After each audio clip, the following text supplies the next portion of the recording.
விசித்திரமான வாழ்க்கைலாம் பேச வேண்டியது இருக்குங்க. விசித்திரமான வாழ்க்கை இல்ல, ஆச்சரியமான வாழ்க்கையும் இருக்கு. எப்படி இப்படிலாம் நடக்குது ஒண்ணுமே புரியலங்க. 17 வயசு சின்ன பொண்ணு வன்கொடுமை செய்தார் ஒரு வாலிபர் என்பதற்காக அந்த வாலிபரை போக்சோ சட்டத்துல கைது பண்ணி உள்ள போட்டாங்க. ஓகே, ஆனா இந்த வழக்குல இன்னும் என்ன அதிர்ச்சி தகவல்லாம் இருக்கு? கைது செய்யப்பட்ட வாலிபர் யார்?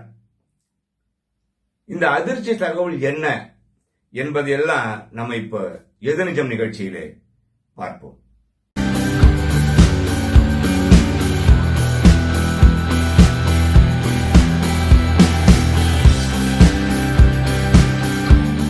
சென்னை புளியாந்தோப்பு பகுதியை சேர்ந்த ஒரு பெண்மணி தன்னுடைய மகளை காணவில்லை அப்படின்னு சொல்லிட்டு புளியாந்தோப்பு போலீஸ் ஸ்டேஷன் ஒரு புகார் கொடுக்குறாங்க. புகாரை புளியாந்தோப்பு போலீஸ் ஸ்டேஷன்ல புகாரா வாங்கிக்கிறாங்க.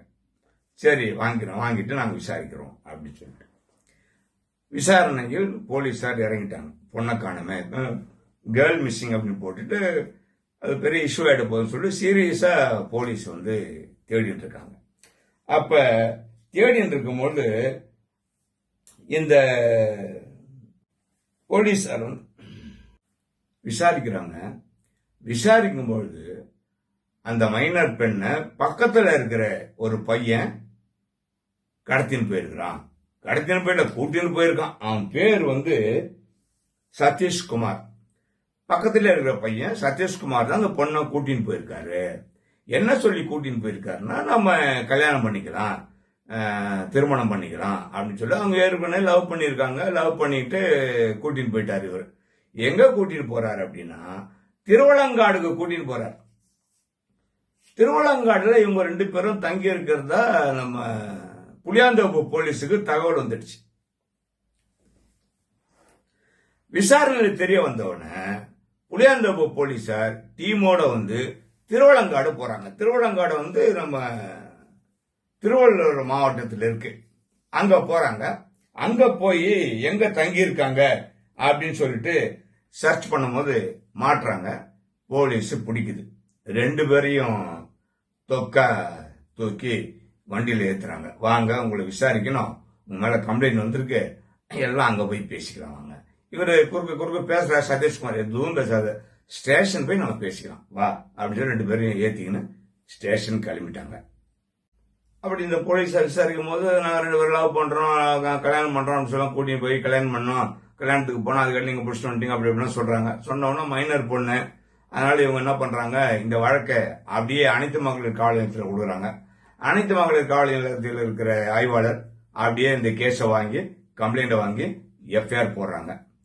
எஃப்ஐஆர் போட்டு போக்சோல பையனை உள்ள போடுறாங்க. வேற வழியில போக்சோல போட்டு தான் வேணும். மைனர் பொண்ணு, இந்த பையனுக்கு 19 வயசு ஆகுது போல இருக்கு. பட் இருந்தாலும் தப்பு தானே, நம்ம ஏற்றுக்க முடியாத தப்பு. போக்சோல தூக்கி உள்ள போட்டாங்க.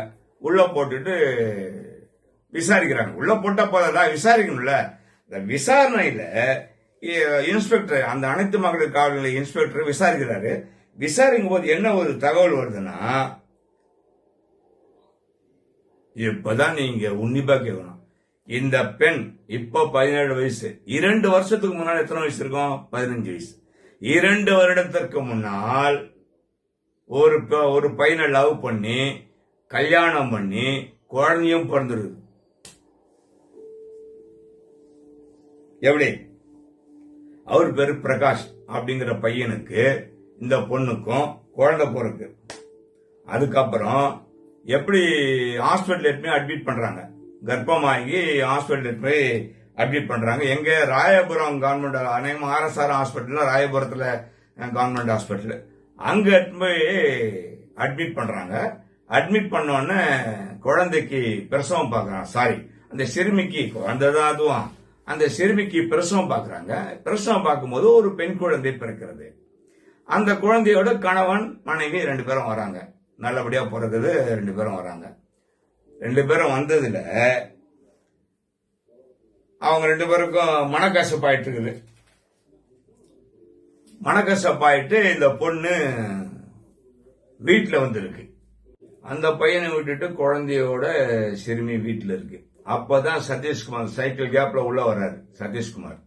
சதீஷ்குமார் வந்து அப்படியே கடலை போட்டு ரூட்டை போடுறாரு. பொண்ணுக்கு ரூட்டை போட்டு லவ் பண்றாரு. லவ் பண்ணி உன்னை நான் கல்யாணம் பண்ணிக்கிறேன். அதே சேம் டைலாக், நான் கல்யாணம் பண்ணி என் கூட வந்துடணும்னு இந்த நாதாரி என்ன பண்ணுது, குழந்தைய அம்மா கிட்டிய விட்டுட்டு நைஸா கிளம்பி வந்துடுது. வந்து 2 பேரும் திருவள்ளங்காடு போயிட்டாங்க கல்யாணம் பண்ணிக்கிறதுக்கு.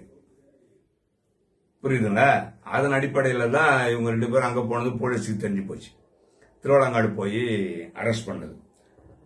அதன் பிறகு இதெல்லாம் கேட்ட உடனே தான் போலீஸ் இன்ஸ்பெக்டருக்கு இன்னும் அதிர்ச்சியா இருக்கு. என்னடா 15 வயசுல ஒரு குழந்தை பெற்றிருக்குன்னா இது எப்படி சாத்தியமாகும்? எப்படி யார் கல்யாணம் பண்ணி வச்சது? இப்படிலாம் அவங்களுக்கு வந்து அதிர்ச்சி மேல அதிர்ச்சியா வருது இன்ஸ்பெக்டருக்கு. அப்போ உடனே விசாரிக்கிறாங்க, எப்படி கல்யாணம் ஆச்சு, இந்த பொண்ணு எடுத்து யார் அட்மிட் பண்ணது, 2 குடும்பத்தினரும் ஒன்னு சேர்ந்தா கல்யாணம் பண்ணாங்களா? அப்படி பண்ணாலுமே தப்பு. அப்ப யாருக்கும் தெரியாத கல்யாணம் பண்ணாங்களா? அங்க பிரசவத்தின் போது ஆஸ்பத்திரியில போலியான ஆதார் கார்டு கொடுத்துருக்காங்க. அதையும் விசாரணை பண்ணிட்டாங்க போலீஸ். போலியான ஆதார் கார்டு கொடுத்துருக்காங்க.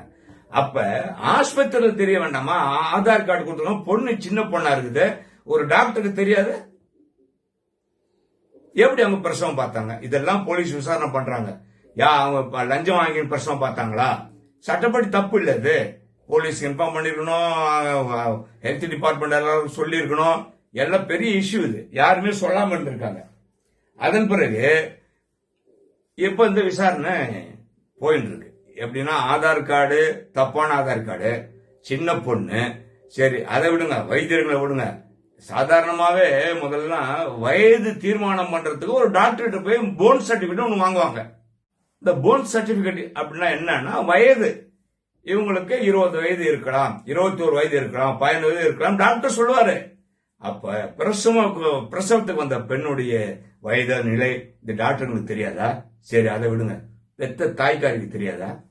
எங்க ஒரு பொண்ணு கர்ப்பமா இருக்கிறது தாய்க்கு தெரியாதா? சரிங்க, வயிறே தெரியாது சில பேர் சொல்லுவாங்க, வயிறே தெரியலங்க. வயிறு தெரியல, முகம் காட்டி கொடுக்கணுமே, கை கால் காட்டி கொடுக்குமே, அவங்க சாப்பிடுற உணவுல காட்டி கொடுக்குமே, அங்க அடையாளங்கள் அசைவுகள் எல்லாத்தையும் காட்டி கொடுக்குமே. அப்ப பெத்த தாயத்துக்கு சம்பந்தமா? என்னங்க இது? எவ்வளவு கேவலமா இருக்கு பாருங்க இதெல்லாம் கேட்கறதுக்கு. அந்த பொண்ணோட வாழ்க்கை போச்சுங்க. இப்ப அந்த பொண்ணை தவறான வழிக்கு போயிருக்கு. அதை இவங்க பார்த்து வேடிக்கை பார்த்துட்டு இருக்காங்க. ஏற்கனவே ஒரு பையனோட போயிருக்கா, கல்யாணம் பண்ணிருக்கா, அதெல்லாம் தெரியாம இருந்துச்சா இவங்களுக்கு? இப்போ ஒரு பையனோட போயிருக்காங்க, எப்படி போச்சு? இதெல்லாம் போலீஸ் விசாரிச்சு அந்த அந்த பையனை ஏற்கனவே 15 வயசுல கல்யாணம் பண்ணி கர்ப்பமா பண்ணலாம் இல்லையா, அந்த பையனை போலீஸ் உள்ளப்பட்டாங்க. முதற்கட்டமா அவனிட்டுக்குள்ள போட்டாங்க. இப்போ அடுத்து 2 வீட்டாரையும் விசாரிச்சு ஆதார் கார்டு யாரு போலியா தயார் பண்ணது அவனையும் பிடிப்பாங்க. அதனால அந்த நேரத்துல டியூட்டில இருந்த நர்ஸ் டாக்டர் யாரு எல்லாரும் போலீஸ் பிடிப்பாங்க. எல்லாரும் போலீஸ் பிடிச்சு கேஸ் போடுவாங்க. இது பெரிய இஷ்யூவா வரணும். ஏன்னா சட்டத்துக்கு புறம்பா இந்த மாதிரி யாரும் செய்திடக்கூடாது அப்படிங்கறதுக்காக போலீஸ் வந்து சரியான நடவடிக்கை எடுத்தால் மட்டுமே மக்களுக்கு வந்து போய் சேரும்.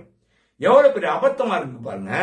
15 வயசுல குழந்தைய பெற்றிருக்கா, 17 வயசுல இன்னொரு பையனோட போறா, கல்யாணம் பண்ணினு போறா அப்படின்னா அந்த பொண்ணோட மனசு நிலை என்ன ஒன்னும் புரியல. அது வந்து அதுக்குதான் சொல்றான், 18 வயசு வரைக்கும் வந்து அந்த பொண்ணு மைனரு, அது எது சொன்னாலும் நம்ம கேட்டுக்க முடியாது, பெற்றவங்க தான் பாதுகாப்பு, அதுக்கு மேல போனாதான் அதுக்குன்னு ஒரு சுயமா சிந்திக்கக்கூடிய அறிவு இருக்கும் அப்படின்னு சொல்றான். அதனாலதான் மைனர்னு சொல்றான். ஆனா இது பண்ணிருக்கிற வேற எல்லாம் மேஜர் வேலையெல்லாம் பண்ணிருது. ஆனா பேரெனோ மைனரு, செஞ்ச வேலை மேஜர். எப்படி நடந்துச்சு ஏதா நடந்துச்சு ஒன்னும் புரியல.